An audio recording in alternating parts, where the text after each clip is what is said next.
Live from the heart of Baylor Bear Country, the most comprehensive pregame coverage.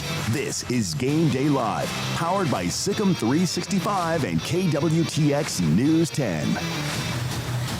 And good afternoon. We are, again, 365 Sports, and in studio today, leading you up to Baylor and Texas Tech in Lubbock. We'll hear from Darby Brown. Chris Williams also there from KWTX, and we're live on CW Channel. We will check out the Big 12 and what's happening there, also the top 25. And right now there's a shocker, in a way, not so much who's winning, but a blowout game in the Big 12. Paul Catalina, Craig Smoak, I'm David Smoak. Garrett Ross runs the mothership. We'll check in with Darby here momentarily. But let's get to Baylor. They have to go into Lubbock. They played tonight. We've discussed the emotions. We've discussed the game. We've discussed the breakdown, the X's and O's. Paul Catalina, has anything changed in your mind on what you expect? No, I expect it to be a pretty tight game. I think this is one of the worst matchups for Baylor when it comes to their biggest weakness, which is their secondary this year. So I'm curious to see how they try and attack that. But look, these are 2 4-3 teams. They're at their station for a reason. And I think we will see a lot of those reasons tonight, good and bad, between both of them.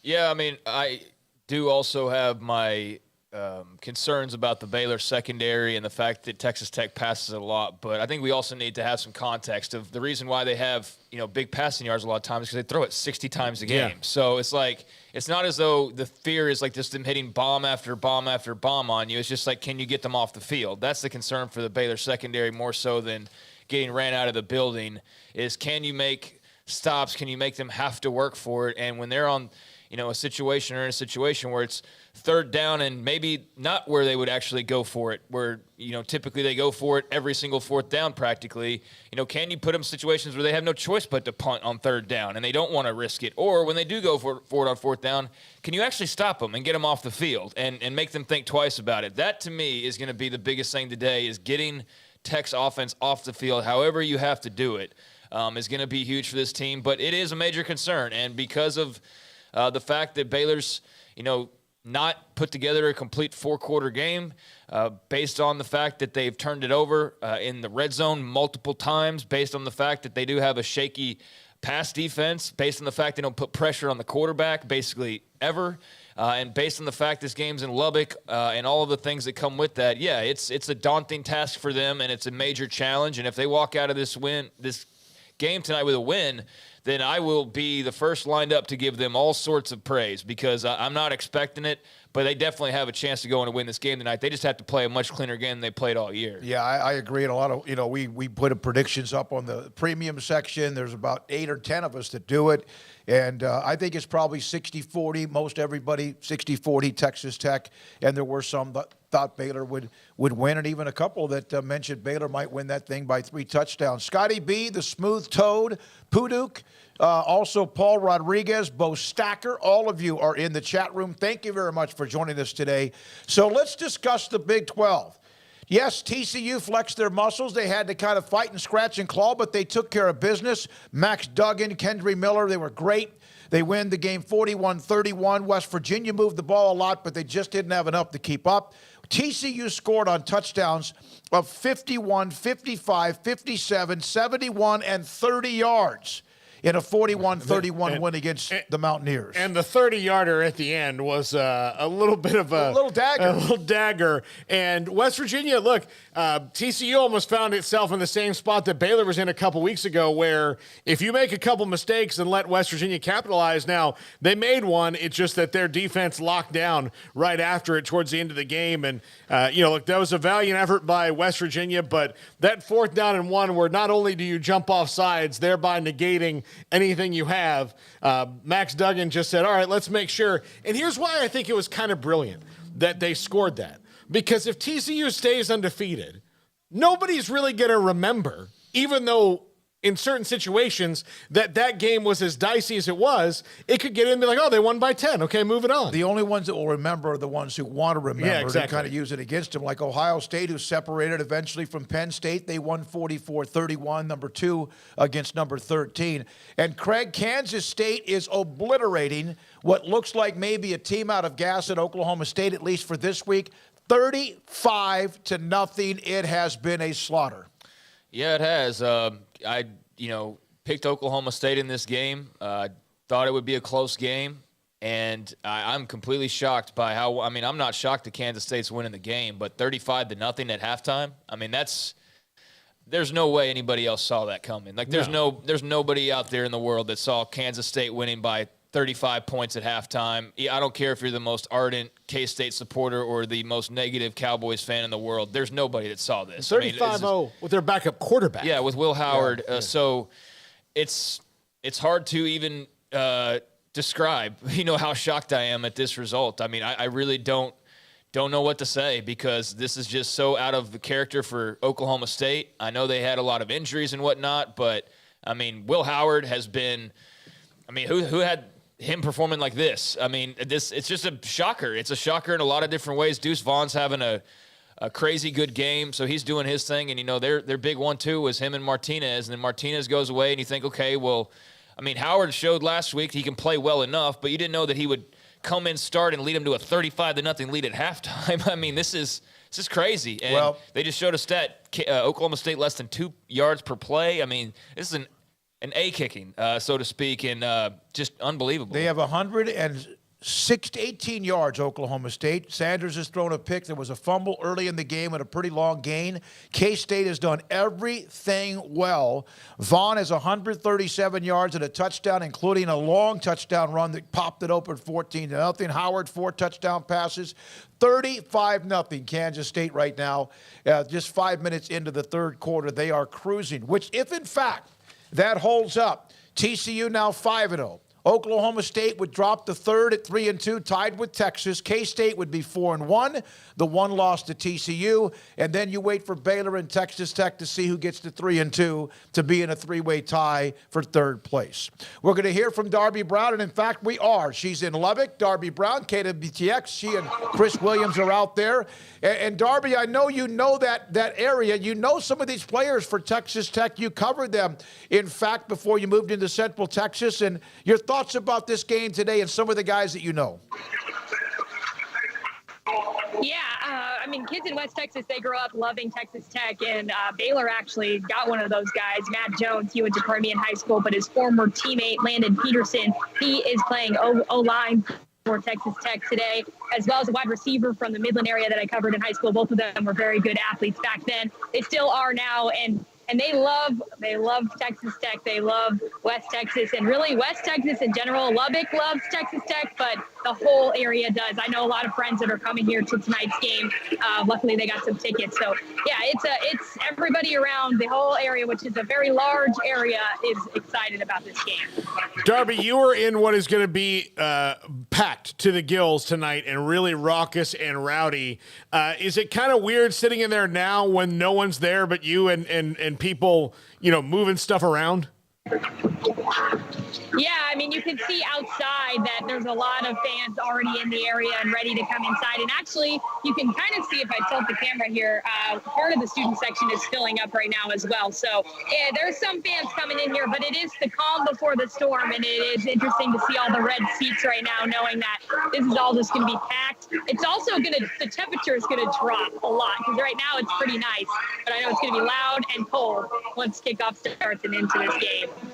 Darby, we know that Texas Tech fans, they show up and support at a very high level, and, Patrick Mahomes will be in town, and it's a night game and all of that. But in terms of, just this game in general, what kind of a sense do you get as far as its importance? I mean, we know here all of the crossover storylines and things like that with Joey McGuire, but from the average Tech fan, how big does this game feel, if at all, to them, you think?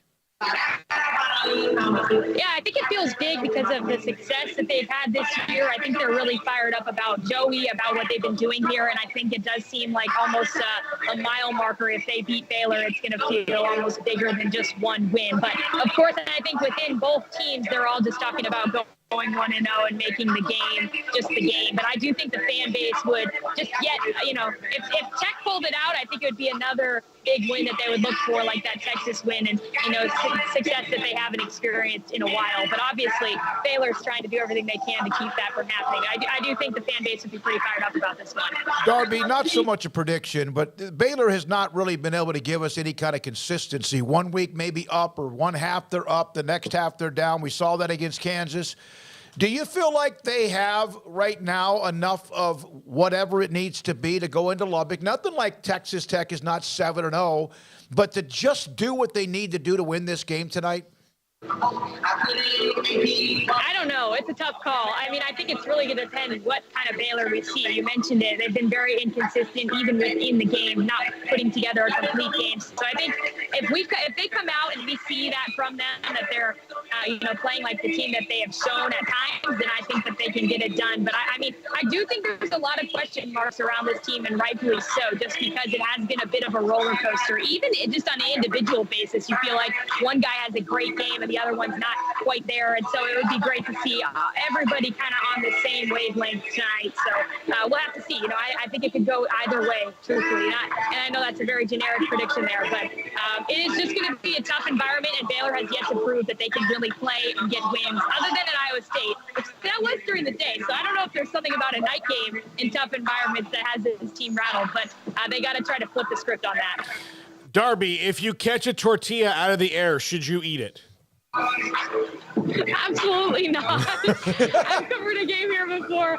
Absolutely not. I will be, keeping my head up for what's coming down on this field, because, they get pretty crazy with those tortillas. But no, definitely will not be eating any tortillas tonight. What is, you mentioned the temperature is going to drop, and is the wind, as it always seems to be, is that picked up already, or is it just constant right now? It's actually not too bad right now, which is surprising, because I spent 2 years out here in West Texas, and I remember a lot of it just my hair always being crazy and being so windy.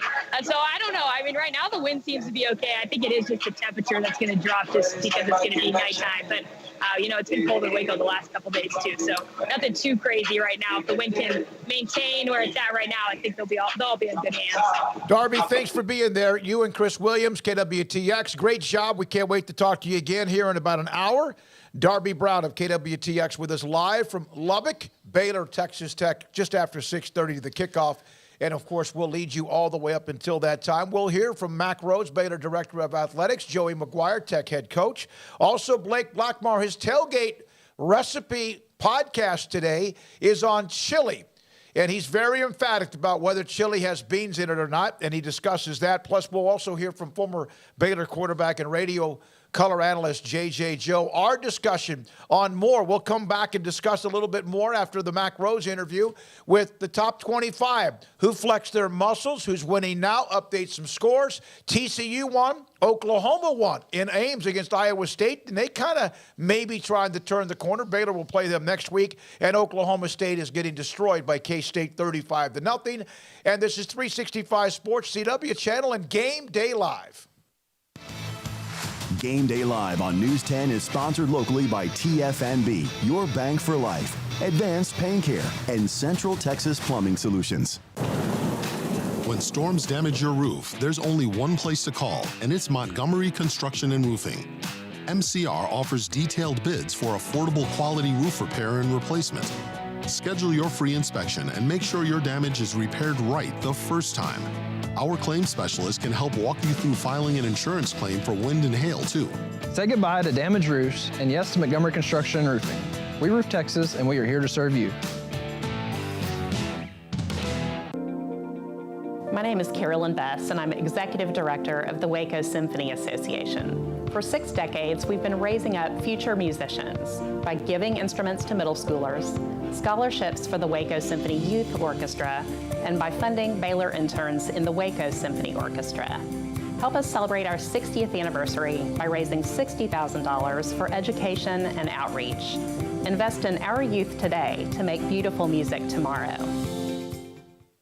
I see many people who've had their life turned upside down by an injury. I crushed my hand and broke it in 8 places and had soft tissue damage. I got a spinal cord stimulator and my device stopped working and I was devastated. We had to find a new neurosurgeon through Advanced Pain Care. They took care of all of it for me. They got everything back together where I can function. Let Advanced Pain Care help you take your life back. Call today for a same-day appointment. Advanced Pain Care, the pain stops here.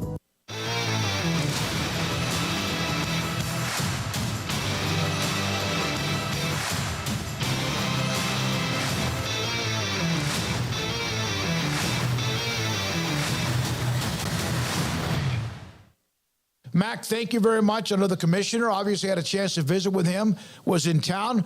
He mentioned a week ago about hoping that could be something done with the television network deals in a couple of weeks, and it seemed like today maybe tapped the brakes a little bit on that. Is it still something that could be on the horizon and not tapping the brakes? Yeah, I think that, I think that he's been certainly cautious, but I don't think, from when he made that statement to today, I don't think we feel any different. I think we're very, very optimistic, and I think something will get done here very, very soon. Mac, I was really interested to hear him talk about and repeatedly talk about the television partners also not being just about paying you guys money for the rights to your games, but promoting and selling the Big 12 like, most networks would that have a thing. I'm always curious, does it bother you as a commissioner or an AD in the Big 12 that, certain conferences get the full meal deal when it comes to promoting, and the ACC, Big 12, and some of the other ones don't get as much on that? Wouldn't you want to promote every show that you have almost equally? Yeah, so I think, Paul, that's a really good question. I think there's, I probably look at it from 2 different angles. First, obviously, is yes. And I think, he talked about meaningful conversations with the TV partners, and when we think about meaningful, it's beyond the rights fee, as you mentioned, right? It's really about, are you all in with the Big 12? Do you really believe in the Big 12? Do you really believe in the 12 member institutions? Again, speaking about when Texas and OU leave, and you. Are you in terms of helping us grow our brand and promoting the league and all of those things? And so I think those conversations have been very positive, meaningful, however, whatever descriptor that you want to use. But the other part of it, too, is we got to do our part. We as Big 12, we've got to win. We've got to win at a high level when you think about, all of our sport programs. But obviously, so much attention when we think about TV media dollars and CFP, so much of it on football. And, we've got to do our part. And there's no doubt in my mind that we will. And we're in the process of doing that. I think men's basketball has certainly shown that when you think about, the last 3 Final Fours, really the last 3 finals have had Big 12 participants, and obviously the last 2 national championships. But football, we've got to do that, and I think we will. And so I think there's both of those things coming together, and when they do, I think it's going to be really, really special for the Big 12.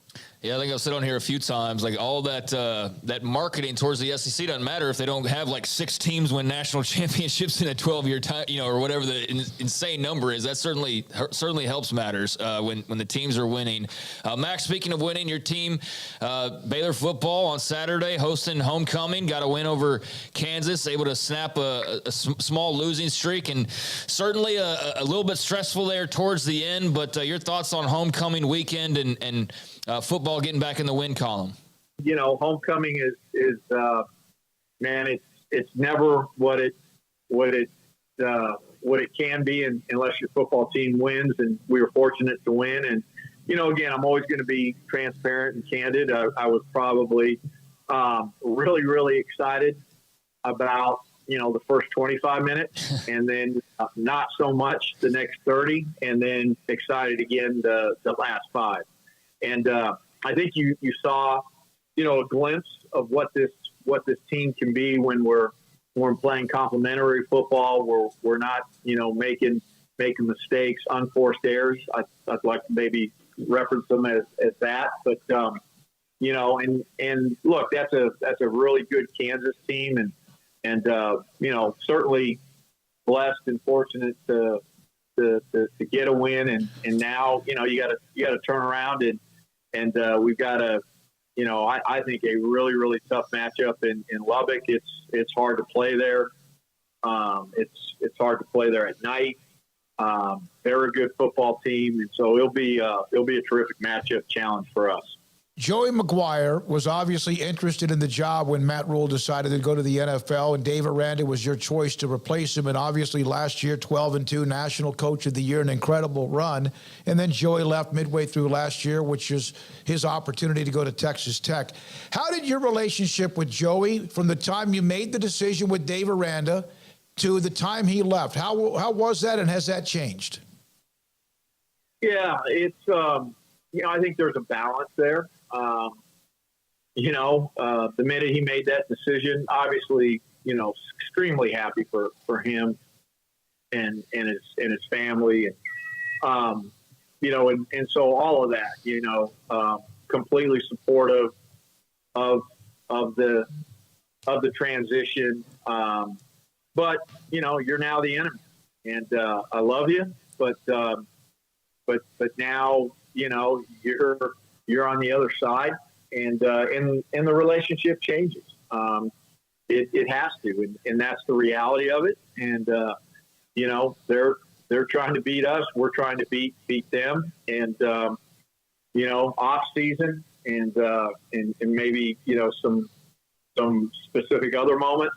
Those are the times for the friendship and to connect. But right now, this is a big game, and we're trying to do our best to go in there and play at an elite level and beat a really, really good football team. I think Joey's done a really, really good job there, hired 2 really good coordinators, and and he's got some energy behind the program, which doesn't surprise anybody. And we certainly wish him the best, but not on Saturday. When you decided on Dave Aranda, Mac, and I don't think we ever asked you this because he had to think about it, and I can understand anyone would, and he decided to come back. Did you have a conversation with him when that decision was made? When Joey, to come back, yeah. We did, because obviously there was disappointment. He wanted to be the head coach, and I made a decision otherwise, and certainly wouldn't change that decision. And I don't mean that any disrespect to Joey. Joey was at a different place in time in terms of his coaching career when you think about number of years at the college level, et cetera. And then all of a sudden you fast forward a year and 3/4 of a year and you're under now 2 different head coaches, and you've had some different experiences, and now maybe you're more ready to be a head coach. And so, but we had the conversation, and, you can't do this unless, you're all in, both heart and mind. And I think, certainly think Joey was. And again, you know, you throw on top of the whole COVID stuff, and it was a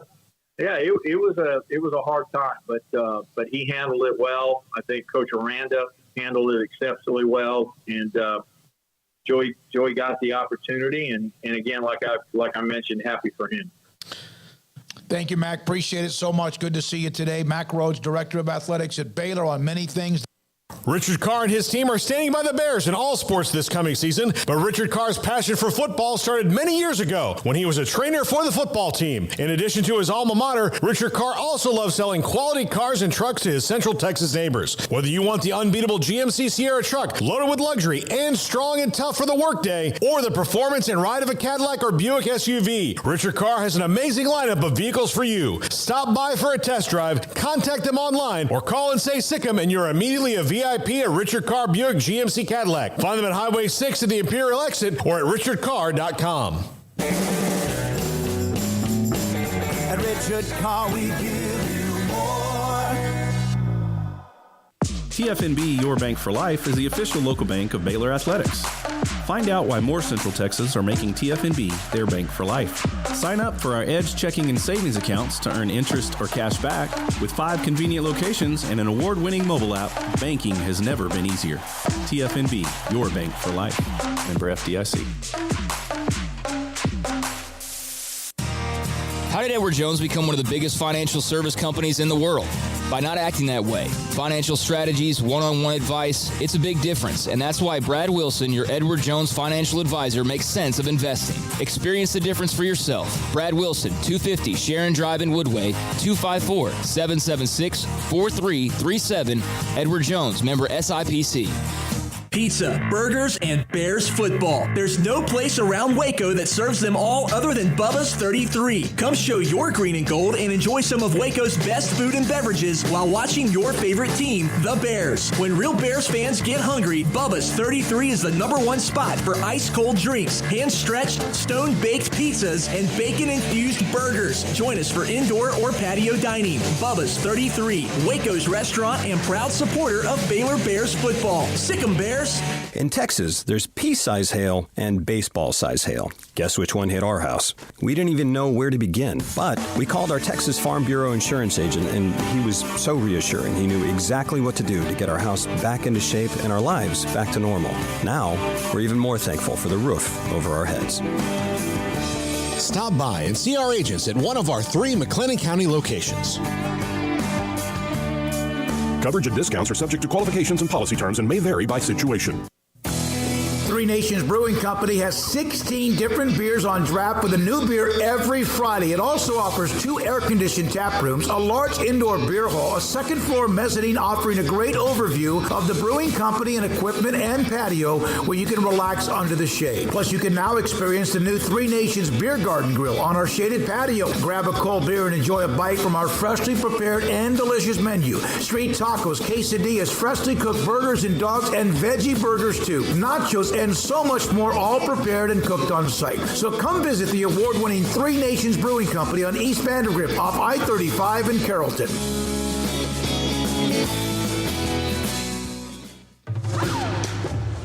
Game Day Live on Sikkim 365 Radio is brought to you by Texas Farm Bureau Insurance, TFNB, your bank for life, Richard Carr Buick GMC Cadillac, Three Nations Brewing Company, Waco Regional Tennis and Fitness, Edward Jones Advisors, Ben Erlinson, Brad Wilson, and Cam Heathcott, and Bubba's 33. Back for Game Day Live, still to come, J.J. Joe, Joey McGuire, Brett Yormark, Big 12 Commissioner, and also Blake Blackbar and his chili recipe on a really cool kind of a week it's been around Central Texas and really around a lot of different places. So 38-0, Kansas State now leading Oklahoma State in the third quarter. We mentioned TCU, 41-31 in that game.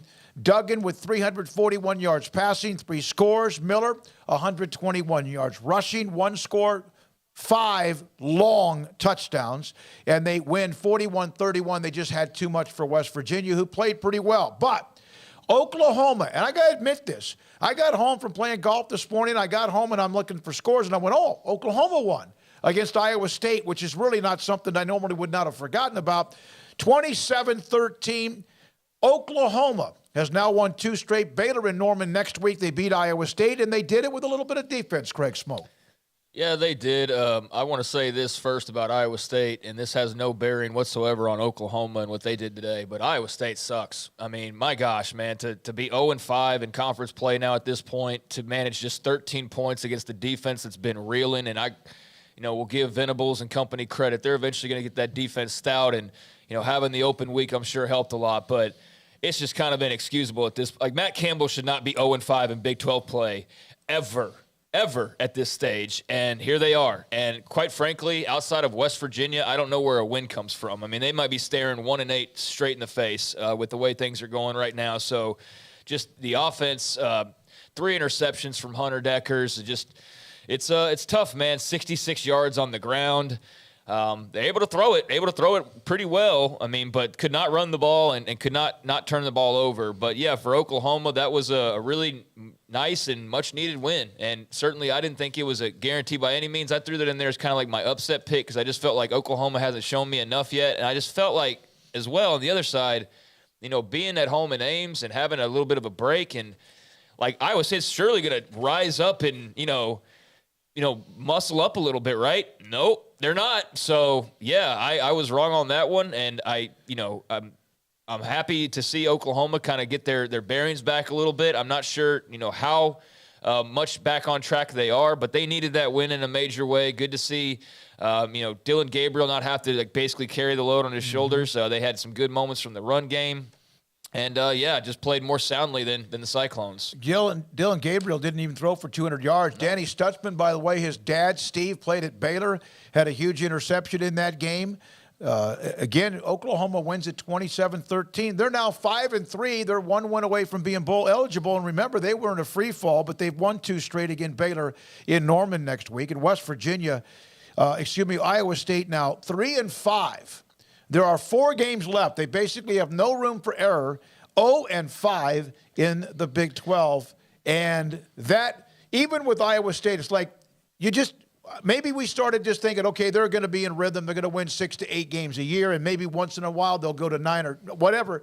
And it just hasn't happened. They had the one run where they lost to Oklahoma in the championship game, and they've been in a 5-year streak in bowls, but this is one that now looks bad. I do think that one of the things that probably has not happened the way that they might have thought it would, especially after that the year they lost to Oklahoma, the recruiting probably hasn't been as good as they would have liked, especially on offense. Defense, you cannot say anything really bad about their defense. Look, holding Oklahoma to 27 is good defensive output for anybody who plays Oklahoma. That's a good defensive output. Now, that doesn't mean you should be able to automatically win a game when you give up 27 points, but against this Oklahoma team, usually a team that holds them to 27 would be very much in that game, and Iowa State never really was. So they've got to, especially on the offensive side of the ball, maybe change up not completely what they do, because, the kind of football that Matt Campbell wants to play, but he maybe needs to look at who he's getting, because I think that's probably where there's a deficiency between the two sides of the ball. Well, I mean, they're never going to get top 10 recruiting classes or top 25 for that matter. I mean, and if they do, it's going to be more one-offs than it is with any regularity. And that's the problem. And that's the,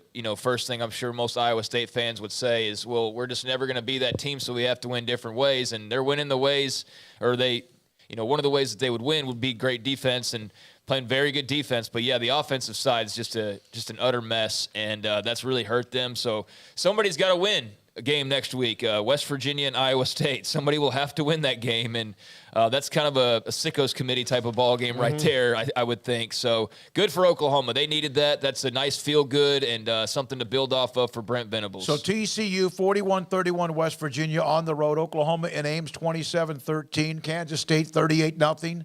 And they have the ball back again after a 4th down pass was incomplete with 2 minutes and 13 seconds to go, third quarter. Baylor and Tech, and we're about to get into that. Yeah. Real quick, Craig, the Sickos committee might have had their ultimate opus today in the ACC in Miami and Virginia. Yeah, yes, that was just ugly. Now, number 1, Georgia's up 15 on Florida midway through the third quarter. Oregon 28-10. Third quarter on California. Wake Forest right now with Louisville leads 27-14. Louisville up by 13 on 10th-ranked Wake Forest. UCF in Cincinnati in the American Conference. UCF in Orlando. We thought this would be tight, 12-6. UCF right now, Cincinnati in UCF territory with 1:51 to go in the third quarter. South Carolina beat A&M, and the pollsters jumped them right inside that top 25. They're down 10 now at home. Still a lot of time left, 9 minutes to go, third quarter to Missouri. So some of the games. Ohio State beat Penn State, and Notre Dame hammered Syracuse 41-21. Those 24, those are the finals in the top 25 earlier. Well, that just means Missouri will find their way into the top 25, and South Carolina will, be like 24, and somehow they'll magically have more SEC teams in the top 25 a week later. No, that's not going to happen this week. But I know what you're saying. It's kind of that bubble. When someone drops, someone goes ahead of them, and then somebody else slips in. South Carolina 5-2, Missouri 3-4. So that's what we have with that. Now, here's a graphic on the Baylor and Texas Tech series. We're hearing from Joey McGuire very soon, the Texas Tech head coach who was at Baylor under Matt Rule in 1 year with Dave Aranda. All-time series, incredibly tight. Baylor leads 40-39-1, including last year 27-24 when Garibay missed a long field goal that might have tied the game up. Texas Tech won 2 years ago when he kicked the field goal. And remember, Baylor kind of led that game all, and you could see it coming. It was just a matter of that entire year. Tech won 24-23. Now, this is deceiving. The asterisk says it. Baylor's last win in Lubbock, 1990. There was a 10-year stretch when they played up in Dallas at the Cotton Bowl and at AT&T Stadium. So a little deceiving, but not really, because during that time, right after that, Texas Tech beat Baylor 15 consecutive years from 1996 to 2010, and a lot of people did during that time. Last win in 1990, but there were still 20 years between that time and the time they started playing in Dallas. So they've dominated. It's just not Lubbock is not a place, and I've said this several times. Ian McCall was the athletic director then, and when they called him up and said, "Would you guys like to play in Dallas?" he probably said yes before they got Dallas out of their mouth. Sorry, I would add just on the other side of that, you won 15 straight and you still trail the series by 1. Yeah, so that's kind of wild. Because here's the bottom line. At the bottom, Baylor had an 11-year streak.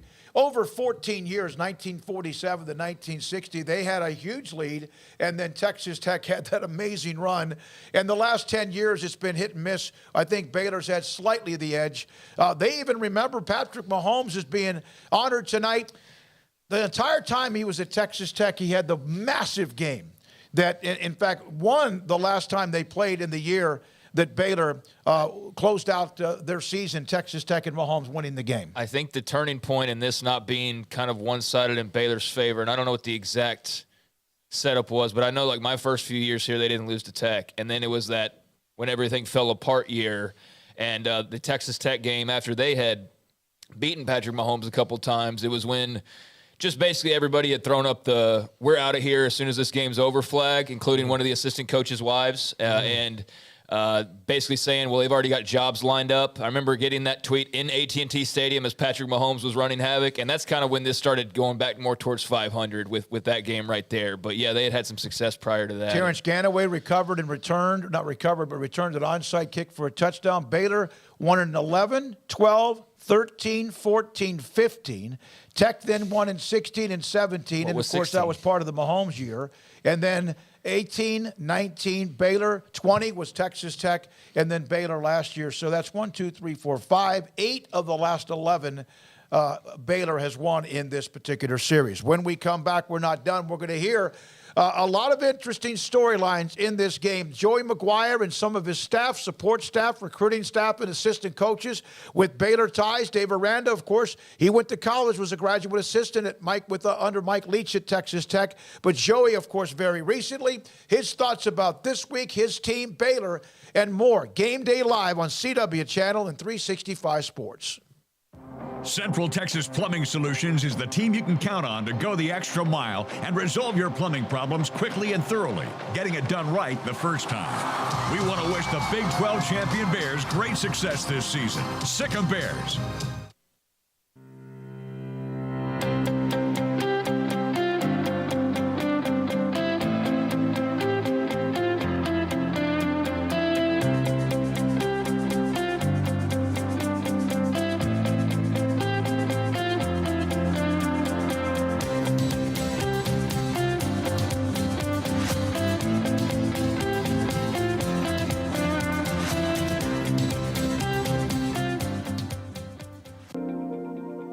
name is Carolyn Bess, and I'm Executive Director of the Waco Symphony Association. For 6 decades, we've been raising up future musicians by giving instruments to middle schoolers, scholarships for the Waco Symphony Youth Orchestra, and by funding Baylor interns in the Waco Symphony Orchestra.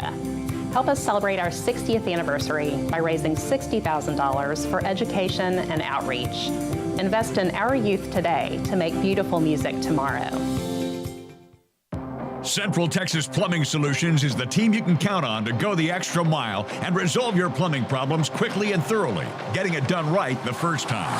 We want to wish the Big 12 champion Bears great success this season. Sick 'em Bears. Catch up on the day's news with KWTX News 10.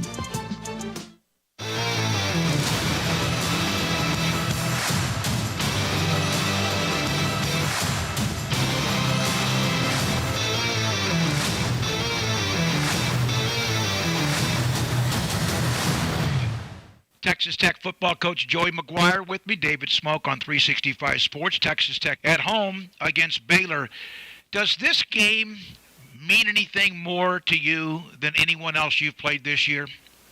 The one thing that I told the team today, because we practiced today, and I told them, I said, it can't. It's got to be that we're focusing on being 1-0 and it's our next opponent. That's what we try to do. Whenever you start doing that, you get out of whack with what you're trying to do as a program and what you're trying to build. So we're going to really focus on just being the best versions of ourselves, and we've played well at home, and see if we can do it again. So last year when this team, Texas Tech, of course, played Baylor, it was in Waco. I remember I texted you late in the week. I said, where are you going to be? And you said, probably as far away as I can be, because it was still kind of awkward and strange of how where you were and what you could do or not. And so now you're in the game. You're playing against the team you used to coach for. Is that different? There's going to be, I'm coaching against some of my great friends. I mean, I love Sean Bell and David Wetzel. Those are my guys. And, that staff, I mean, I usually shoot them a text, a lot of them after they win. And, as soon as I got off the field when we beat Texas, I had a bunch of texts from that staff. And so, that's a little different. And then, the majority of that roster I was a part of in some way or another recruiting, and so those guys, I love those kids, and they're such great kids. I know that's going to be a little bit different looking across the field and seeing them, playing against them. What has surprised you the most about your team this year? I think, a couple things. The buy-in, they bought in really, really quick. And then, we it's not always pretty, but, our guys fight really hard. They play really hard. There's been times, especially on the road that we could have that the games could have got out of hand, but we didn't allow it to, and really actually fought back. We should have had a 3-point lead in the fourth quarter against K-State, and we were up at half against Oklahoma State. And so, man, these guys, they really come out and they play really hard. When you look at the Big 12, and you've been a part of it long enough, and you were around it because they used to recruit when you were in high school, but at coaching Cedar Hill, is this as deep as it's been, this conference right now? Yeah, it really is, and there's a couple of reasons. I mean, I think the level of coaching is really good in the Big 12, but you're also looking at.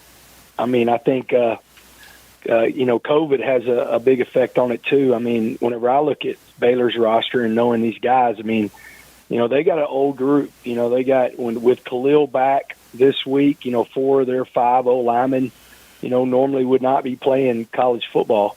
I think Ben Sims is a fifth-year guy. He would be, but you're talking about some guys that have played a lot of football and started a lot of football on that team, and on both sides of the ball. At linebacker and in the trenches. I mean, I know there's some youth in the skill, and but shoot, I remember. Christian Morgan is a freshman blocking a punt, in 2018, I think, and I think it was 2018. Yeah, 2018. And JaMychal Hastings scooping and scoring. So there's a lot of old guys on that team, and it's like what we played. I mean, I think when we played Oklahoma State, their 4 defensive linemen normally wouldn't be in college. So you're playing older guys, and I think that's what's creating some really good depth in the Big 12. Has that also helped you? It has. I mean, we're really young on offense. We'll have everybody back, minus maybe one that will declare, but we'll have everybody back. And then defensively, we have some guys. I think our defensive end will declare for the draft, and we have we got a safety and 2 linebackers that, they wouldn't be in college football. So it has where we're not. Where we're really not as old, especially on the offensive line. We're pretty young. We start a lot of young guys, and trying to grow them up. And the last 2 weeks, we tried to go as fast as humanly possible and tempo the last 2 teams we played, and that helped the offensive line a lot. Your quarterback room, we had discussed it with you during Big 12 Media Days with Shuck and then Donovan Smith, which we saw a glimpse of last year, and then, of course, this young man that looks really, really impressive in Baron Moore. You probably didn't know if you'd have to use all 3, but, again, all 3 could play, and they've proven that. And Baron now has stepped up and is the guy. Is he your guy? Our plan is to play all 3 of them, in some way or another. I mean, they all do things that give us a chance to win, and they're all 3 playmakers, so our expectation is to play all 3 of them. Joey, you saw Blake Shapen, but mainly it was Gary Bohannon's team, and of course a couple of times when you were there, it was 3 years, it was Charlie Brewer's team. And there was some guys that came in, transferred in, and it was Charlie took over, and then that was obviously a transition. What did you see, though, with Blake, who had the spectacular Big 12 championship game? He's now the quarterback. What did you see when you watched him in practice every day? He has a lot of, I don't know if the right word's moxie or what. I mean, like the dude, he's got something about him that's different. He's got a lot of confidence.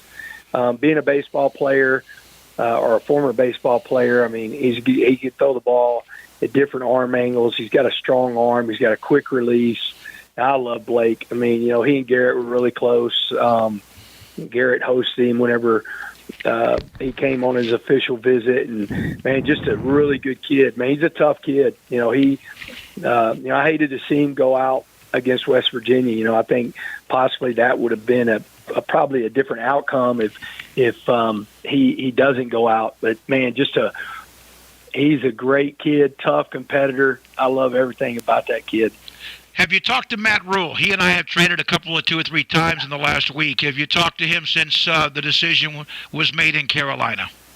Yeah, I sent him a text when it happened, and then I talked to him for a good while the next day, and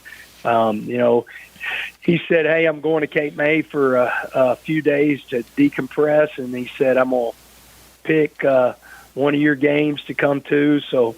I talk to him all the time, and he's one of my mentors, and he's a big help. Wish the best for him. I'm hoping that he doesn't sit out a year. I hope he gets back into college football, because I think he'll make somebody a really good coach. How did that affect Garrett? It was tough. It was really tough from the standpoint he loves Coach, and I just told him, I said, "Man, this is the nature of the business, and it's a tough business." And I said, but there's guys on that staff that are going to get other jobs that are going to be looking, what do you do every day whenever you walk into the building? Are you working your tail off and having a great attitude, or the other way around? And I said, if it's the other way around, man, then you're going to get a bad reputation. So you got to go to work. He was fired up that they won today. I know that on our family group text. He was really excited.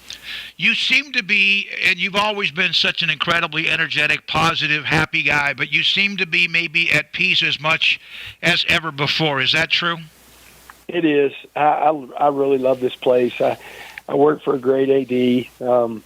They have shown how much they're going to support this program, and they want to be really good, and they've helped me, and anything and everything that we've asked for, they've done.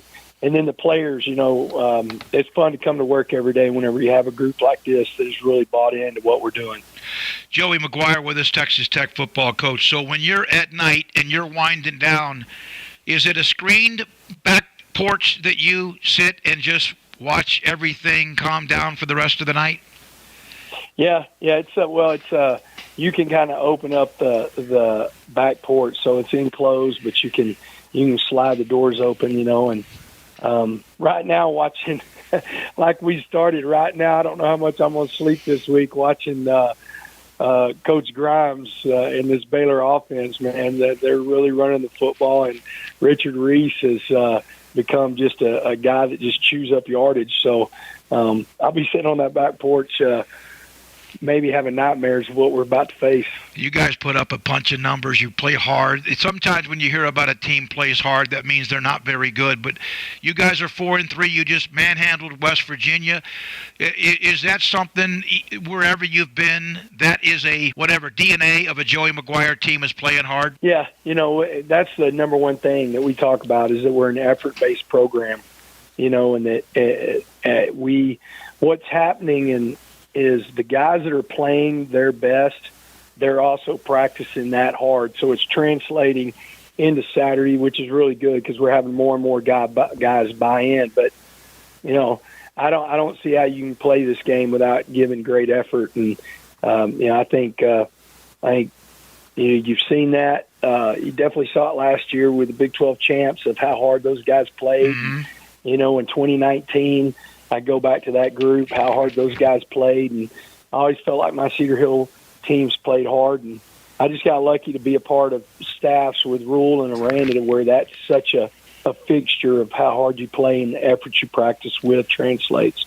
We all know that it's a place that at night especially, it's always a great place, the home crowd, but a night game, an evening game, Patrick Mahomes being honored, Baylor in town. Can you even try to describe what it might be like? No, it's funny. Cody Campbell, whenever we played, who's on our Board of Regents and played at Texas Tech, when we played Texas and it was a sellout, he goes, I can't wait. I talked to him the night before, and he goes, I can't wait for you to experience the sellout and what Jones is like. And it was incredible.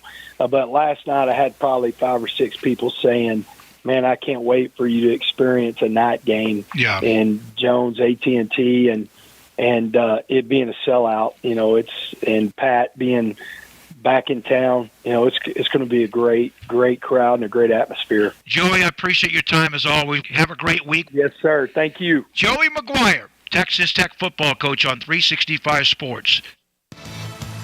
Game Day Live on News 10 is sponsored locally by TFNB, your bank for life, Advanced Pain Care, and Central Texas Plumbing Solutions. Hi, I'm Vic Fazell. During these trying times, you might want to just stay home. And at the law offices of Vic Fazell, we understand. That's why we're set up to handle your personal injury claim without you even having to come in. Just give us a call, and we'll take it from there. We can send any paperwork straight to your smartphone or computer.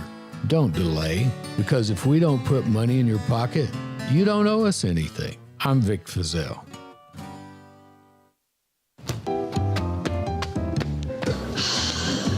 I don't know what any of this stuff is. Is the Jeep not starting? Token, can you please come help?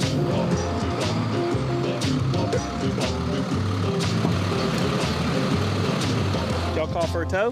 Yes. Y'all call for a tow? Yes. Call Tow King 24 hours a day for all your emergency roadside needs. At Dr. Smiley, you're always our top priority. Dr. Lee, Dr. Lim, and the friendly staff are committed to delivering exceptional and professional care in general, family, cosmetic, and emergency dental services. Get $24.99 implant, abutment, crown, 3D CB CT scan, and consultation. Dr. Smiley accepts Medicaid and most dental insurance. Call Dr. Smiley today at 254-732-2606 and book your appointment today.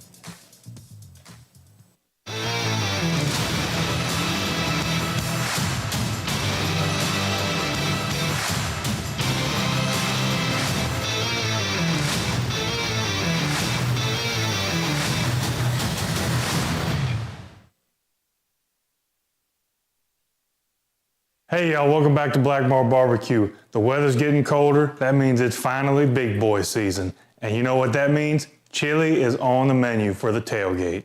We're not talking beans and chili. We're not talking white chicken chili. You're looking at a 2-time Navasota State Fair chili cook-off judge. And when I tell you my word is law, a bowl of Texas Red does not have beans in it.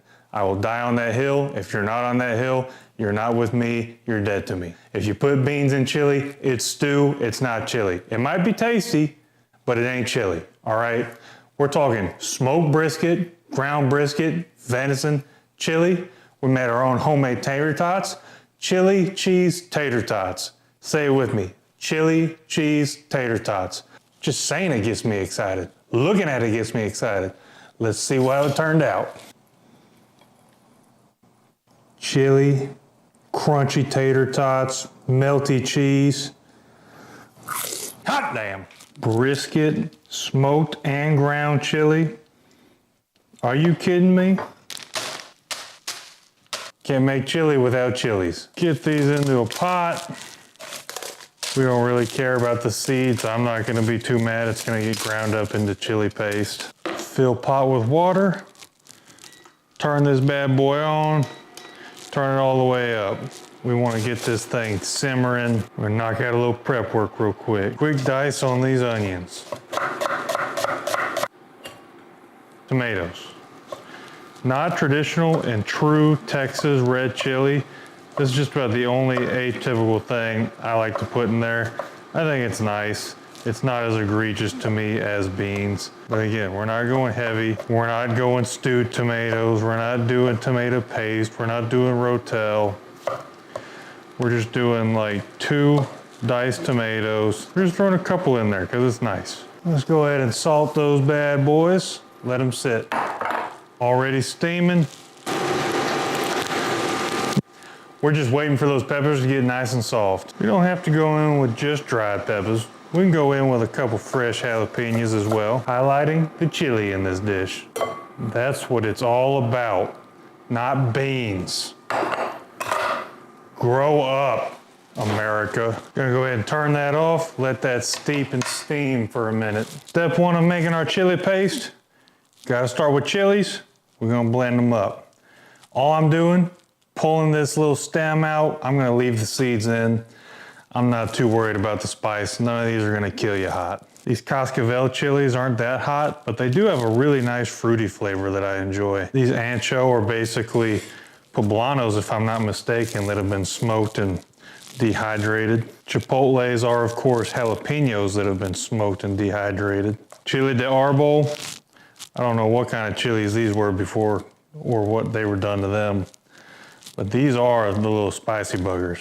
Some of that onion we just chopped up. Half a head of garlic. I like to use one of these little box chili mixes right here. That's what I grew up on the 2-alarm chili mix. They didn't have any at my HEB, so we had to go false alarm. They have all the basic seasonings, and I like to supplement from my own pantry. First up, cumin, paprika, dehydrated onion, chili powder, made from various chilies of indiscriminate background. Most importantly for this, the masa powder. That masa is gonna act as a thickening agent for this chili paste. Gonna go ahead and add in a little homemade beef stock as well so this doesn't get too chunky on us. This smells fantastic. If you don't pick up anything from me, please make your own chili paste. It smells so much better than just emptying a bag of dried chili in there, which we already did as well. So we're really getting the best of both worlds. We're gonna add some more liquid, get all the big chunks chopped. Gonna go ahead and add some red pepper to the party, some granulated garlic, and some cayenne. Ooh, we'll go about like that. Yeah, the depth of flavor you get out of doing something like this is incredible. We're gonna pull this off, save it for later. We're going in with our meat. Ground venison mixed with brisket and a little pork fat back. Made myself. Listen to that sizzle. See how dark and beautiful that venison is mixed with that brisket fat and a little pork? That's what I'm talking about. All right, guys, It's time to have a tough conversation. I didn't want to have to do this, but I've been seeing a lot of chili with beans out there. It's getting colder, it's the perfect time, and people are putting chili with beans and having the audacity to call it Texas chili, or even chili at all. Chili with beans is a stew. The simplest way I can put this, you go to the grocery store, look for a can of chili. It's gonna say chili, and then it'll say chili with beans. You have to add beans to chili. Chili in its purest form does not have beans. It's a Mexican dish, a Texan dish, a bowl of Texas red, doesn't even have tomatoes. It's just meat and chilies, and that's what my chili is inspired by. I've been a multi-time judge of a chili cook-off, and let me tell you, every chili that had beans in it was pretty much at the bottom. Last time I judged Navasota State Fair chili cook-off, one guy turned it in with beans and he got dead last, okay? It's as simple as that. While this hamburger meat's sauteing, I'm gonna go ahead and hit it with some Steak and Sea favorite seasoning. You can use salt, you can use pepper, you can use your favorite barbecue rub, but I'm just gonna go in pretty heavy with this because right now this is a hitter for me. It's like salt, pepper, garlic with a little extra kick, and I love it. Anything that's good enough to go on my steak is good enough to go on my hamburger meat. I'm gonna go ahead and dump in our veggies. All right, starting to get a little fond down built up right there, a little gratin. We're gonna go ahead and deglaze that with a little Shiner Bock. Let's go ahead and add in our tomatoes. And now it's time for the big dog. We're gonna add in our chili paste. Oh yeah, now carefully, because I did what I always did and got too big of a damn pot, or too small of a pot. We're gonna fold that in. That's looking beautiful, but we're gonna let this simmer for a while. So we're gonna add another can of beef broth, homemade beef broth. One of our secret chili weapons, leftover brisket. Just when you thought this couldn't get any better, we're gonna dice up some brisket, cut out any big seams of fat because they won't taste good in the chili. This is gonna add another layer of simple, smoky flavor. I made way too much. Let's give a shot at making tater tots. These are parboiled, peeled potatoes. Basically, I peeled them and boiled them for like 8 minutes. Now we're just gonna grate them.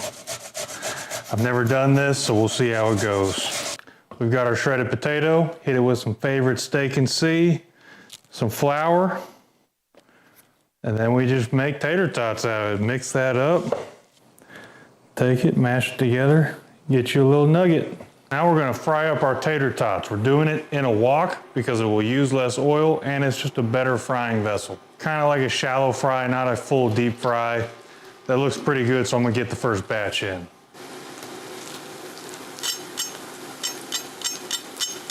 Looking, sounding fantastic. Let's get the rest of these cooked up. Let's give this little crispy tater tot a test run. Our chili is ready. Smoked brisket, ground brisket, venison, homemade chili paste. Doesn't get much better than this. Beans, don't even talk to me about them. We're not making white chicken chili. That's not chili either. We're not making freaking bean stew. We're making a bowl, or in this case, 2 gallons of Texas red brisket chili. On our homemade tater tots, we're gonna go ahead and pile that on nice and hefty. Oh yeah. Top this up with some fresh grated cheddar cheese, a dash of red onion, an ugly little dollop of Mexican crema. Let's see how we did. We got a little chili, cheese, tater tot, a little brisket action all in one bite. Let's go. That's what it's all about. I'm getting legitimately fired up. I like my chili thick enough to eat with a fork. You can't take a bite of that and not just think chili, right? It takes all your favorite aspects of chili, being hearty, thick, delicious, and it just intensifies it because we made our own chili paste. We didn't just dump chili powder in there. We took like 5 different types of chilies and said chili paste. Then we took 3 different types of meat and we said chili and meat. And then we added some onions, we added some delicious stuff, we added some cheese, just a little bit of sour cream, the Mexican crema, some tater tots to kind of soak it all up. I need to level you. I need to get a lot better at taking thumbnails because I guarantee you the ones I just tried to take do not do this dish justice. I've won awards with this chili. I've adapted it from my dad's recipe over the years, been adding to it every year. And right now, I think it's in a perfect spot. If you think that anything with beans in it is gonna beat these bites, come on. This takes me back to tons of memories sitting on the couch, eating chili with my dad, watching college and NFL football. Hot damn. Sorry, I started getting a little fired up there. Chili spicy, it's delicious, and I was just trying to think of a way to sign off on this video. And if you put beans in this chili, I might slap the mess out you. Make this chili. Trust me, you won't be disappointed, and definitely leave the beans at home. If you have to put beans in it, don't send that shit to me because it ain't my chili anymore. It ain't even chili, it's stew. Sick 'em Bears, we'll see you next week. Did you know that Waco Regional Tennis and Fitness is a partner of the city of Waco? Did you know that we are open to the public? Waco Regional Tennis and Fitness offers day passes to the public for only $10 a day, and we offer money-saving memberships. Waco Regional Tennis and Fitness offers over 40 group exercise classes each week, including bar, yoga, boot camp, indoor cycling, and more. There are free weights, weight machines, TRX, rowing machines, stationary bikes, new treadmills, elliptical machines, and much more on the spacious weight room floor. Personal training available where you can be encouraged to grow. Sauna, whirlpool, tanning bed, and kids club. 17 tennis courts, 8 pickleball courts, youth and adult tennis and pickleball lessons. Waco's premier experience where you can help your mind, body, and soul. Visit our website at wacotennis.com. Call us at 254-753-7675 or visit us next to Hawaiian Falls on Lakeshore Drive in Waco.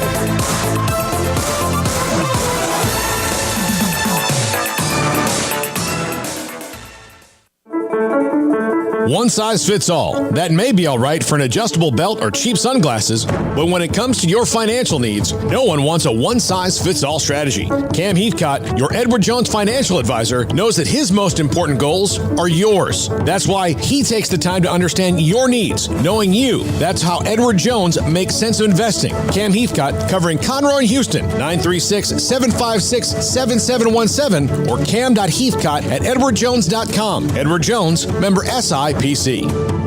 Pizza, burgers, and Bears football. There's no place around Waco that serves them all other than Bubba's 33. Come show your green and gold and enjoy some of Waco's best food and beverages while watching your favorite team, the Bears. When real Bears fans get hungry, Bubba's 33 is the #1 spot for ice-cold drinks, hand-stretched, stone-baked pizzas, and bacon-infused burgers. Join us for indoor or patio dining. Bubba's 33, Waco's restaurant and proud supporter of Baylor Bears football. Sick 'em Bears. TFNB Your Bank for Life is the official local bank of Baylor Athletics. Find out why more Central Texas are making TFNB their bank for life. Sign up for our Edge checking and savings accounts to earn interest or cash back. With 5 convenient locations and an award-winning mobile app, banking has never been easier. TFNB Your Bank for Life. Member FDIC. Three Nations Brewing Company has 16 different beers on draft with a new beer every Friday. It also offers 2 air-conditioned tap rooms, a large indoor beer hall, a second-floor mezzanine offering a great overview of the brewing company and equipment and patio where you can relax under the shade. Plus, you can now experience the new Three Nations Beer Garden Grill on our shaded patio. Grab a cold beer and enjoy a bite from our freshly prepared and delicious menu. Street tacos, quesadillas, freshly cooked burgers and dogs, and veggie burgers too. Nachos and so much more, all prepared and cooked on site. So come visit the award-winning Three Nations Brewing Company on East Vandergrift off I-35 in Carrollton.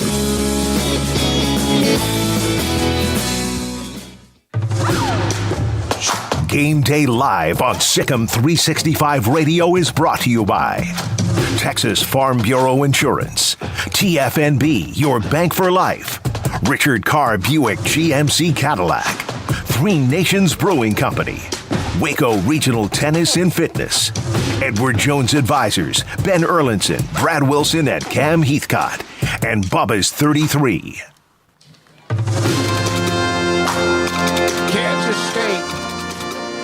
Kansas State has scored again, and they were lining up for an extra point against Oklahoma State, 48-0. 48-0. Kansas State leads, 9th ranked. They won't be anytime soon, as the Wildcats are just putting it on the Cowboys, and Kansas State will go to 4-1 in the Big 12. Yeah, and I think Spencer Sanders, I saw a tweet about him going to the injury tent at one point, and then Gunnar Gundy came in. So, yeah, all the wheels that could fall off basically have fallen off today for Oklahoma State. And, I mean, I know they were dealing with a lot, but, I mean, this is out of this world as far as just unexpected goes, to be beaten this badly and so one-sided and just not even anywhere at any perceivable point close to being a real game. I mean, this is an all-time beatdown and quite a statement for Kansas State. I mean, it's, as much of a bad loss as it is for the Pokes, it is a great win for K-State. The last chance they had to win this game was when the ball was kicked off to start. I mean that's basically just how it was. 504 yards of offense for Kansas State, 174 yards. Oklahoma State has the one pick. It's not like they've fumbled anyway. It has just been a beatdown. Kansas State clicking on all cylinders. And you got to wonder if K-State, after that 28-10, they blow the lead in Fort Worth, and, of course, TCU with the great comeback. If Howard, an extra week of working out with all the reps, and, I mean, they have dominated in every single possible way, 48-0, the score there. So TCU, they won earlier, Oklahoma won earlier, and now Kansas State is about to be right behind TCU, despite the loss last week in the Big 12 standings. The winner of Baylor and Oklahoma State will jump into a tie with the Baylor and Texas Tech will jump into a tie with Oklahoma State and Texas in the Big 12 standings in third place. Well, and also, look, Oklahoma State, showed they've got Cade Warner, Kurt Warner's son, I believe, caught those 2 touchdown passes. Yeah, he's pretty good. I saw him. I thought he was good against TCU. Yeah. Knowles, we already knew Matthew Knowles was good. I mean, he was, or Malik Knowles. Malik Knowles was good. Malik Knowles was good. He had a really good game today, and they just came at it from every kind of different angle you could. It's just been an impressive game for Kansas State. So that is going on 48-0, and Mike Gundy and company will regroup and obviously try to lick their wounds and get into the next part of their season. Ohio State beat Penn State. Notre Dame beat Syracuse. Syracuse was 16th. Irish will probably be ranked next week. Oregon, it's been at times a little bit dicey, but against California, they just have too much, and it's 35-10, now 35-17. At one point, California had got within a touchdown or so, but that's Bo Nix, 366 yards and a couple of touchdowns. So that game is all Oregon at this point. Georgia 42-20 late in or early fourth quarter against Florida. Here's the one that's another blowout. Louisville, 48-14 against 10th ranked Wake Forest with 6 turnovers in that game. UCF has gone back ahead of Cincinnati, and they have the ball, or they have just gone for 2, and they missed it, 18-13 with 4:36 to go. 25th ranked South Carolina down 13, start of the fourth quarter to Missouri. Wake Forest didn't just have 6 interceptions. They had 6 interceptions in a quarter, and 2 of them were pick sixes. So, there you go. I never was a believer in them as a top 10 team. I felt like they were a pretty good team. I never quite fully bought in, though, to top 10 Wake Forest, but they had, earned that spot by, having a nice start to the season, and getting Sam Hartman back certainly just boosted those feelings. But, yeah, I think reality's setting in a major way. Still surprising, though. All right, there's games tonight as well. Some of the ranked teams, Kentucky, USC, Kentucky at Tennessee, USC, Arizona, Michigan State at Michigan, Ole Miss is at A&M, 6:30. Pitt at North Carolina, back in the top 25, and Stanford at UCLA. I got it. We'll go. What? I just want to say I did fist pump when UCF went up, because I am very far behind in our picks, and if I get that one right, I pick up 2 on. So earlier this week at the tip-off luncheon, Brett Yormark, Big 12 commissioner, was in town to speak to the tip-off luncheon. He was also in town having a Big 12 conference call. Mack Rhodes, of course, was in that meeting. I had a chance to visit with Brett Yormark about some of what he has said recently about the television deals, and he had mentioned last week that they might have something in the next couple of weeks, maybe tapping the brakes just a little bit when he was here earlier in Waco. Big 12 Commissioner Brett Yormark with me, David Smoak on Sikkim 365 Radio. Man, you're nonstop. This is you, right? Hey, this is me. I mean, I'm all about energy and trying to push the ball forward, and we're off to a great start. You, about a week ago, said that there could be a chance in the next couple of weeks that something is decided when it comes to television, network, extension, whatever. You feel even better about that now? It's a work in progress, but I'm feeling very optimistic. I think there's an opportunity to get something done. Both ESPN and Fox have been very engaged. That being said, at the end, if we feel that it's in our best interest as a conference to pause and wait 16 months, we have the option to do that. Don't forget, this was all about accelerating those conversations, and everyone's been fantastic. You know, the process has been great, but the fallback is, you know what, let's wait it out. I would prefer to go early. I think gaining stability and clarity for our schools is paramount right now. I think it would be a validation of where this conference is going. It would credentialize our vision. But if we have to wait because we think we're better situated in 16 months from now, then that's what we'll do. Would it be a disappointment if you don't get it done early? No, not really. I mean, for me personally, it's been great to spend as much time as I have with both ESPN and Fox to better understand how they define partnership, not only now but in the future. So I take that as a great, learning opportunity for me personally. So it wouldn't be disappointing at all, in fact. But we'll see what happens. I mean, I think over the course of the next, hopefully a couple of weeks, we'll know more. What would be the reason you don't? Is it because of just pure numbers? Yeah, I think it comes down to economics. But as I've also said, it's not just about the economics, although they're a big driver. I want a real partnership. Given where we're going with the Big 12, as we want to contemporize and build our business and our brand and become more national, we need strategic partners that want to help in that effort. So a lot of the conversation that I've had with ESPN and Fox is how can you be part of that process in building the Big 12, in amplifying and elevating everything we do. So as much as the economics have been a part of the conversation, so has that. Would it be a short-term type of deal if you do it, or is this going to be one that when you say of an extension, it goes to 24-25? Would it be 2-3 years, or could it be that 5 to 7 years? It would be enough term, to get done, to get the work done that we need. So we haven't discussed and honed in on the years just yet, but I would think all the parties would want it to be meaningful enough so that some of the work that needs to be done as we want to elevate and build the brands of our member institutions, our conference, that we have enough time to do that. Well, my last thing then is that when you took over compared to where you are now, since early July to where you are now, do you feel better, even better than you did when you walked in the door? Not just because of the information you know or the insight. Do you feel better about the conference than you even did? 100%. I think the narrative is changing. I came on board and we've done a lot of work in my first, 80 days. We've reorganized the conference. We've brought in some meaningful talent, both new talent and talent that would support the existing infrastructure. We've painted our vision out there publicly. We know where we want to go. I've had a chance to meet with all the key stakeholders, spend time on all the different campuses.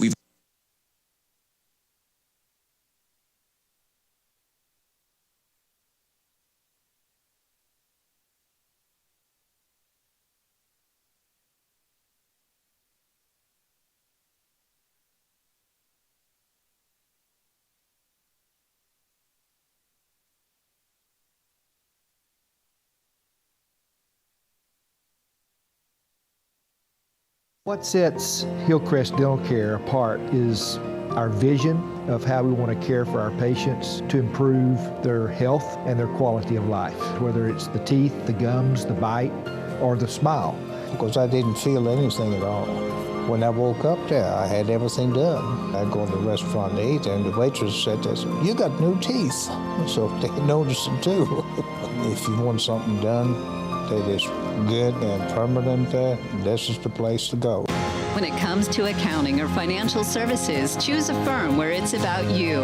At Patillo, Brown & Hill, we empower our clients to thrive and grow with a strong professional partnership that gets to know you and your business. Our longevity is a product of our top-notch team of innovative thinkers, critical problem solvers, and dedicated partners who provide a clear and comprehensive plan for your financial achievement. Patillo, Brown & Hill, because it's more than numbers and data. It's about providing peace of mind.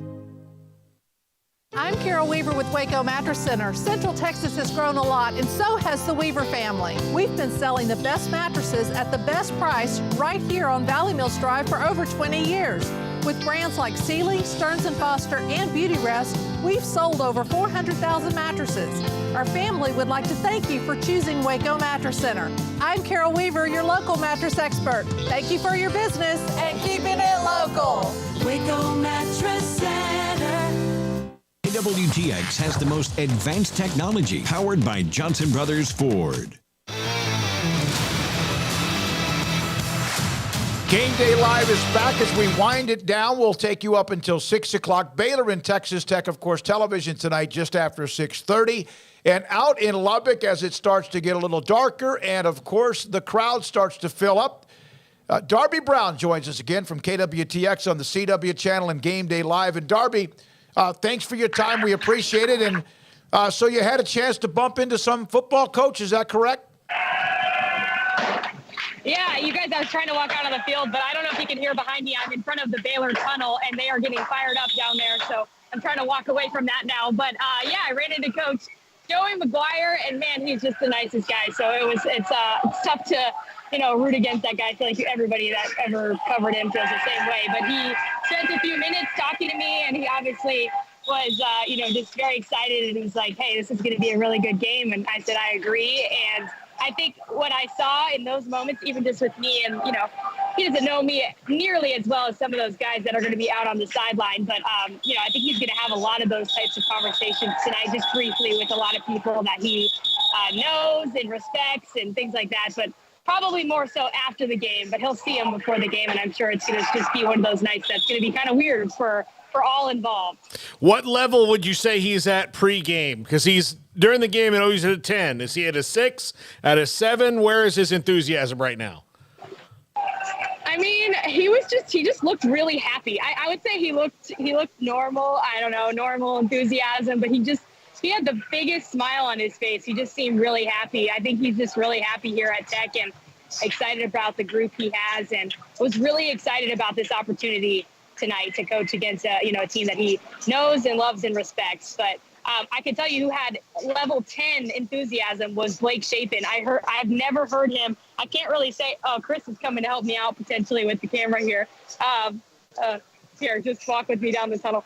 Okay, so basically I was just saying that I could see the Baylor tunnel, and Blake Shapen, he was throwing a chair down and was so excited. I'd never seen him that amped up. So if there's somebody that's at an 11, it's Blake Shapen. So that's probably a good thing.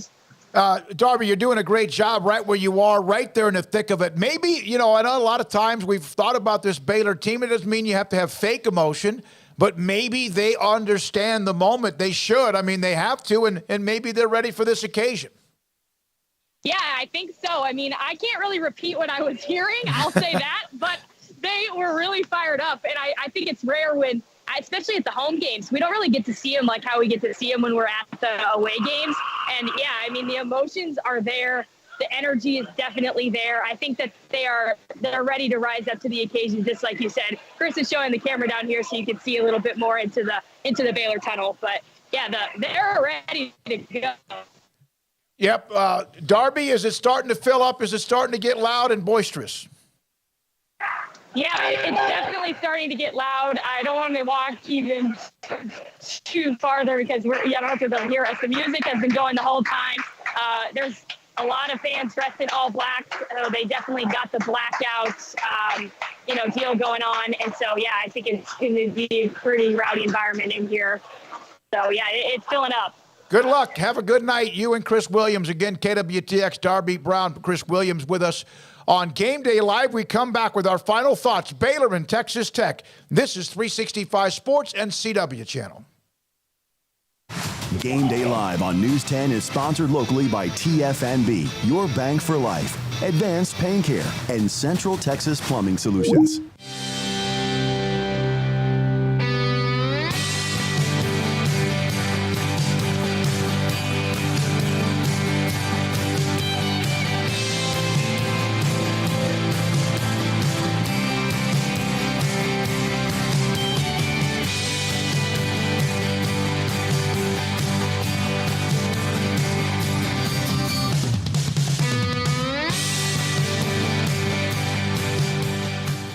An accident followed by chronic pain, it can be devastating. I was in a firefighting accident and hurt my back real bad. My surgeon didn't want to complete the surgery. That's when I turned to Advanced Pain Care, and they've really kept me going. We recommended a spinal cord stimulator for Mr. Johnson. Once you turn on the stimulator, the patient doesn't feel the chronic pain anymore. The stimulator, I start seeing results immediately. You wake up and you're going, where'd the pain go? Let us help you take back your life. Call us today. Advanced Pain Care, the pain stops here. We all are experiencing how the current crisis is affecting our communication. Conducting virtual meetings or classes from the workplace or your home while maintaining security, efficiency, and effective communication throughout your organization is the new normal. Asbel Electronics can set up your business, school, or house of worship with hardware kits to enhance your virtual meeting experience and provide secure market-leading Cisco WebEx meeting or Teams for your face-to-face communication. Call Asbel Electronics at 254-824-0237.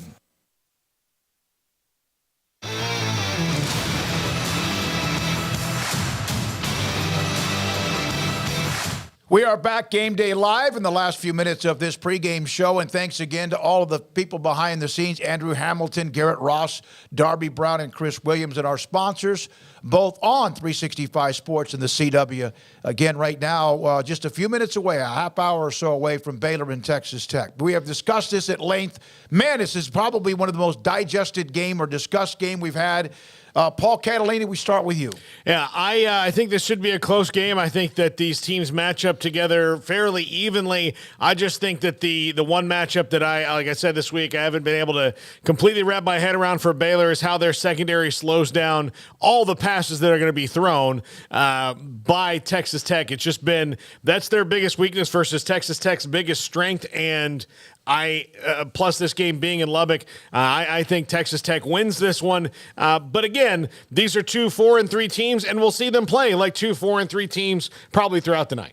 I don't think one is significantly better than the other, and if I had to pick 9 times out of 10, I'm picking Baylor. But I just think the timing of this, I think the fact that Baylor has yet through, 3/4 of their season basically has yet to put together an entirely complete game. Why am I going to believe that now? I mean, because I just hope for it. Well, I'm not hoping. I'm going to look at what we've actually seen, and I think they're pretty even. I think the environment tips the scales in the favor of Texas Tech, and so I think I said like 32-31, just to demonstrate how close I think this game will be. I don't think it's a matter of Tech is way better. I just think they have the advantage if you're going to break it down. They've got a couple more than Baylor has tonight. If it was in Waco, would you pick Baylor? Yes, probably, yeah. I think we probably would. Two teams that are trying to get a little separation also move into the conversation because of the loss today of Oklahoma State to Kansas State. All of a sudden, you're just a half game back, really, of being in the championship game with still plenty of games to go.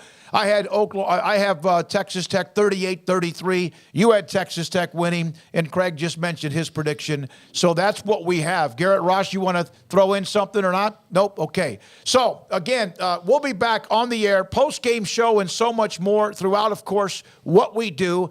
Baylor in Lubbock, Texas Tech and Baylor. They are 40-39-1 the overall series.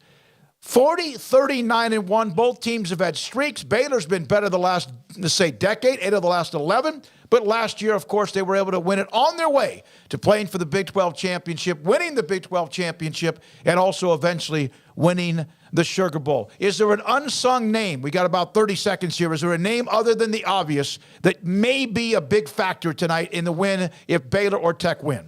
I would say the unsung name would be someone from the secondary because we have not sung their names very much this year. Yeah. So if Baylor wins, it's going to be somebody who plays in the secondary getting their name sung, like Christian Morgan or Snacks or somebody like that. Yeah, I mean, Christian Morgan kind of came to mind. I don't know why. I think Richard Reese tonight might be able to have a big night. I know this. There has been some players who have been on social media kind of grumpy. Go win. One of them can't play tonight, but the other one can. Go make a play. Go speak for the team and not so much for yourself. This is Game Day Live. Thanks for your time. Central Texas Plumbing Solutions is the team you can count on to go the extra mile and resolve your plumbing problems quickly and thoroughly, getting it done right the first time. We want to wish the Big 12 champion Bears great success this season. Sick of Bears. Come experience modern luxury living at Portico at Friars Creek in Temple. Enjoy our pet-friendly Tuscan and loft-style Texas-sized floor plans with desirable features like stainless steel appliances, vaulted ceilings, designer colors, expansive walk-in closets, washer and dryer connections, high-speed internet access, and so much more. You'll love our community amenities.